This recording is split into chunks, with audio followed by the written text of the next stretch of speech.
Hi hello ನಮಸ್ಕಾರ. ಎಲ್ಲ ಹೇಗಿದ್ದೀರಾ? ಎಲ್ಲ ಚೆನ್ನಾಗಿದ್ದೀರಾ ಅಂತ ಹೇಳಿ ಭಾವಿಸ್ತಾ ನಾವಿವತ್ತು ರೋಡ್ ಸೈಡಲ್ಲಿ ಫುಟ್ಪಾತ್ಗಳಲ್ಲಿ ಅಳ್ಳೋ ಗಾಡಿನಲ್ಲಿ ಮಾಡುವಂತ ಗೋಬಿ ಮಂಚೂರಿ ಮಾಡ್ತಾ ಇದೀವಿ. ಗೋಬಿ ಮಂಚೂರಿನಲ್ಲಿ ಎರಡು ತರ ಬರುತ್ತೆ. ಒಂದು ಡ್ರೈ ಗೋಬಿ ಮಂಚೂರಿ, ಇನ್ನೊಂದು ಜ್ಯೂಸಿ ಗೋಬಿ ಮಂಚೂರಿ. ನಾವಿವತ್ತು ಸ್ವಲ್ಪ ಸಾಸ್ನ ಜಾಸ್ತಿ ಹಾಕ್ಬಿಟ್ಟು ಜ್ಯೂಸಿ ಗೋಬಿ ಮಂಚೂರಿ ಮಾಡ್ತಾ ಇದೀವಿ. ಗೋಬಿ ಮಂಚೂರಿ ಮಾಡೋದಕ್ಕೆ ಒಂದು ಹೂಕೋಸ್ ತಗೊಂಡು ಈ ತರ ಕಟ್ ಮಾಡಿ ಒಂದು 10 ನಿಮಿಷ ಉಪ್ಪು ನೀರಲ್ಲಿ ನೆನೆಸಿಟ್ಕೊಂಡು ಆಮೇಲೆ ಚೆನ್ನಾಗಿ ಕ್ಲೀನ್ ಮಾಡಿ ತೊಳೆದು ಇಟ್ಕೊಂಡಿದೀನಿ. ಇನ್ನು ಮಂಚೂರಿ ಮಾಡೋದಕ್ಕೆ ಏನೇನ್ ಬೇಕು ಅಂತ ನೋಡೋಣ. ಮೊದಲಿಗೆ ಶುಂಠಿ, ಬೆಳ್ಳುಳ್ಳಿ, ಮೈದಾ, ಕಾರ್ನ್ಫ್ಲೋರ್, ಕಾಳು ಮೆಣಸಿನ ಪುಡಿ, chilli sauce, tomato sauce, soya sauce, chilli powder, ಹೂಕೋಸ್, ಗರಂ ಮಸಾಲ, ಉಪ್ಪು, ಕ್ಯಾಪ್ಸಿಕಮ್, ಈರುಳ್ಳಿ, ಆಮೇಲೆ ಈರುಳ್ಳಿ ಗಣಿ. ನಾವು ಅದಕ್ಕೆ ಈರುಳ್ಳಿ ಗಣಿ ಅಂತೀವಿ, ನೀವೇನಂತೀರೋ ಗೊತ್ತಿಲ್ಲ. ಅದು ಇಂಗ್ಲಿಷ್ ಅಲ್ಲಿ ಸ್ಪ್ರಿಂಗ್ ಆನಿಯನ್, ಗ್ರೀನ್ ಆನಿಯನ್ಸ್ ಅಂತಾರಲ್ಲ ಅದು. ಈಗ ಹೂಕೋಸಿಗೆ ಮಸಾಲ ಹಾಕೊಳ್ಳೋಣ. ಮೊದಲಿಗೆ ರುಚಿಗೆ ಬೇಕಾದಷ್ಟು ಉಪ್ಪು, ಒಂದು 1/4 ಟೀ ಸ್ಪೂನ್ ಅಷ್ಟು ಕಾಳು ಮೆಣಸಿನ ಪುಡಿ, ಒಂದು ಅರ್ಧ ಸ್ಪೂನ್ ಅಷ್ಟು ಖಾರದ ಪುಡಿ ಹಾಕೊಂಡು ಈ ತರ ಮಿಕ್ಸ್ ಮಾಡ್ಕೊಂಡು ಚೆನ್ನಾಗಿ ಕಲ್ಸ್ಕೊಳ್ತೀನಿ.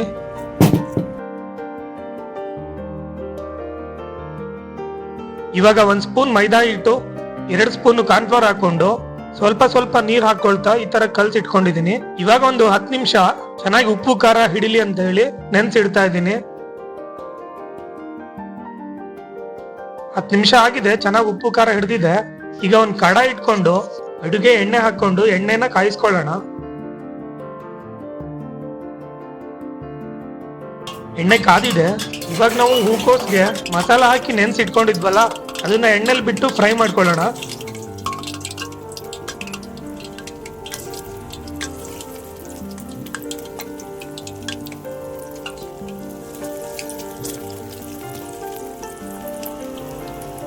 ಇನ್ನು ಹೂಕೋಸ್ನಲ್ಲಿ ಜಾಸ್ತಿ ಹುಳುಗಳಿರ್ತವೆ. ಬಿಸಿ ನೀರಿಗೆ ಉಪ್ಪು ಹಾಕಿ ಒಂದು 10 ರಿಂದ 15 ನಿಮಿಷ ನೆನ್ಸಿಟ್ಕೊಳ್ಳಿ. ಏನಾದ್ರೂ ಹುಳುಗಳಿದ್ರೆ ಮೇಲೆ ಬರ್ತವೆ, ಅದಕ್ಕೆ ನಾನು ಆಗ್ಲೇ ಉಪ್ಪು ನೀರಲ್ಲಿ ನೆನ್ಸಿಟ್ಕೊಂಡಿದ್ದೆ. ಹಾಗೆ ಈ ಗೋಬಿ ಮಂಚೂರಿನ, ಪಾನಿಪೂರಿನ, ಮಸಾಲ ಪೂರಿನ ಇಷ್ಟಪಡೋರು ತುಂಬಾ ಜನ ಇದ್ದೀರಾ. ಅಪರೂಪಕ್ಕೆ ಹೊರಗಡೆ ತಿನ್ನೋರಿಗೆ ನಾನು ಏನೂ ಹೇಳಲ್ಲ, ಆದ್ರೆ ವಾರದಲ್ಲಿ 3 ರಿಂದ 4 ಟೈಮ್ ತಿಂತೀರಲ್ಲ ಅಂಥವ್ರು ಈ ತರ ಮನೇಲಿ ಮಾಡ್ಕೊಂಡು ತಿನ್ನೋದು ಆರೋಗ್ಯಕ್ಕೆ ತುಂಬಾ ಒಳ್ಳೇದು. ಹೊರಗಡೆ ಕೆಲವೊಂದು ಗೋಬಿ ಅಂಗಡಿಗಳಲ್ಲಿ taste salt, local soya sauce ಈ ತರದ್ನೆಲ್ಲ ಯೂಸ್ ಮಾಡ್ತಾರೆ. ಇದೆಲ್ಲ ಆರೋಗ್ಯಕ್ಕೆ ಒಳ್ಳೇದಲ್ಲ. ಅದಕ್ಕೋಸ್ಕರ ಸಾಧ್ಯ ಆದ್ರೆ ಮನೆಯಲ್ಲೇ ಮಾಡ್ಕೊಂಡು ತಿನ್ನಿ.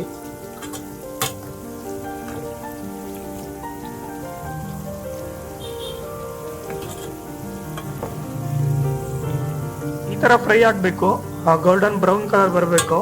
ಇವಾಗ ನಾವು ಇದನ್ನ ಎಣ್ಣೆಯಿಂದ ತೆಗಿಯೋಣ. ಸಾಕು ಫ್ರೈ ಆಗಿದ್ದು. ನೆಕ್ಸ್ಟ್ ನಾವು ಗೋಬಿ ಮಂಚೂರಿ ಮಾಡೋಣ. ಗೋಬಿ ಮಂಚೂರಿ ಮಾಡೋದಕ್ಕೆ ಮೊದಲನೇದಾಗಿ ಸಾಸ್ ರೆಡಿ ಮಾಡ್ಕೊಳ್ಬೇಕು. ಇವಾಗ ಸಾಸ್ ರೆಡಿ ಮಾಡ್ಕೊಳ್ಳೋಣ. ಮೊದಲಿಗೆ ಸ್ಟವ್ ಹಚ್ಚಿ ಒಂದು ಪ್ಯಾನ್ ಇಟ್ಕೊಂಡು ಅದಕ್ಕೆ ಒಂದು 2 ಸ್ಪೂನ್ ಎಣ್ಣೆ ಹಾಕಿ, ಎಣ್ಣೆ ಬಿಸಿ ಆದ್ಮೇಲೆ ಬೆಳ್ಳುಳ್ಳಿನ ಸಿಪ್ಪೆ ತೆಗೆದು ಈ ತರ ಸಣ್ಣಕ್ಕೆ ಕಟ್ ಮಾಡಿ ಇಟ್ಕೊಂಡಿದ್ದೆ ಅದನ್ನ ಹಾಕೊಳ್ತೀನಿ. ಹಾಗೆ ಶುಂಠಿನ ನೈಸಾಗಿ ಕಟ್ ಮಾಡಿ ಇಟ್ಕೊಂಡಿದ್ದೆ ಅದನ್ನು ಹಾಕಿ ಚೆನ್ನಾಗಿ ಈ ತರ ಫ್ರೈ ಮಾಡ್ಕೊಳ್ತೀನಿ.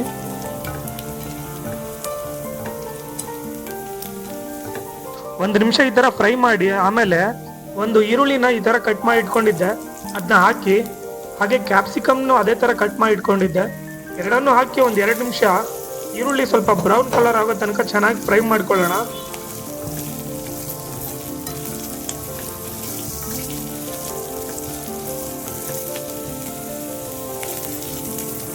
ಎರಡು ನಿಮಿಷ ಆಯ್ತು, ಈರುಳ್ಳಿ ಲೈಟ್ ಆಗಿ ಬ್ರೌನ್ ಕಲರ್ ಆಗಿದೆ.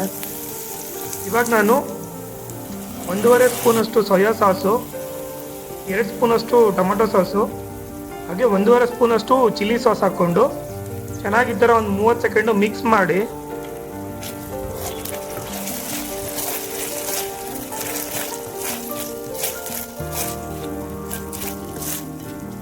ಆಮೇಲೆ ಅದಕ್ಕೆ ಈ ಬೌಲ್ನಲ್ಲಿ ಒಂದು ಬೌಲ್ ನೀರು ಹಾಕೊತೀನಿ.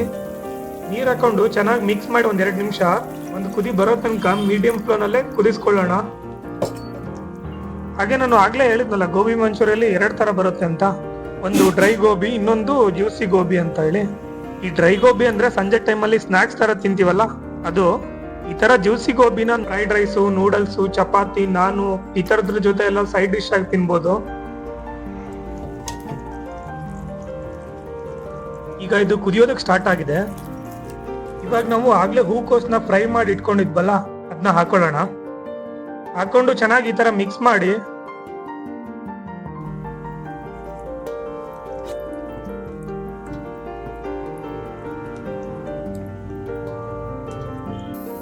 ಈಗ ಇದಕ್ಕೆ ರುಚಿ ನೋಡ್ಕೊಂಡು ಉಪ್ಪು ಹಾಕೊಳ್ತಾ ಇದ್ದೀನಿ. ಹಾಗೆ ಒಂದು ಅರ್ಧ ಸ್ಪೂನ್ ಗರಂ ಮಸಾಲ ಹಾಕೊಂಡು ಚೆನ್ನಾಗಿ ಈ ತರ ಒಂದ್ 2 ನಿಮಿಷ ಮಿಕ್ಸ್ ಮಾಡಿ, ಗೋಬಿ ಚೆನ್ನಾಗಿ ಮಿಕ್ಸ್ ಆಗಿ ಬೆಂದಿದೆ. ಈಗ ನಾವು ಸ್ಪ್ರಿಂಗ್ ಆನಿಯನ್ ಅಂದ್ರೆ ಈರುಳ್ಳಿ ಗಣಿನ ಈ ತರ ಕಟ್ ಮಾಡಿ ಹಾಕೊಂಡು ಇನ್ನೊಂದು ರೌಂಡ್ ಚೆನ್ನಾಗಿ ಮಿಕ್ಸ್ ಮಾಡಿ ಸ್ಟವ್ ಆಫ್ ಮಾಡ್ಕೊಳ್ಳೋಣ.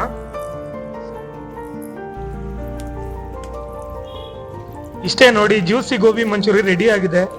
ನೀವು ಒಂದ್ಸಲ ಮನೇಲಿ ಟ್ರೈ ಮಾಡಿ ಅಂತ ಹೇಳ್ತಾ, ಐ ಹೋಪ್ ಈ ರೆಸಿಪಿ ಕೂಡ ನಿಮಗೆ ಇಷ್ಟ ಆಯ್ತು ಅಂತ ಹೇಳಿ ಭಾವಿಸ್ತಾ, ಇಷ್ಟ ಆದ್ರೆ ಲೈಕ್ ಮಾಡಿ, ಶೇರ್ ಮಾಡಿ, ಹಾಗೆ ಸಬ್ಸ್ಕ್ರೈಬ್ ಮಾಡೋದನ್ನ ಮರಿಬೇಡಿ. ನಿಮ್ ಸಪೋರ್ಟ್ ತುಂಬಾ ಮುಖ್ಯ ಅಂತ ಹೇಳ್ತಾ, ವಿಡಿಯೋನ ಕೊನೆ ತನಕ ನೋಡುವ ಎಲ್ಲರಿಗೂ ಥ್ಯಾಂಕ್ಸ್ ಹೇಳ್ತಾ ಈ ವಿಡಿಯೋನ ಇಲ್ಲಿಗೆ ಮುಗಿಸ್ತಾ ಇದ್ದೀನಿ. Thank you.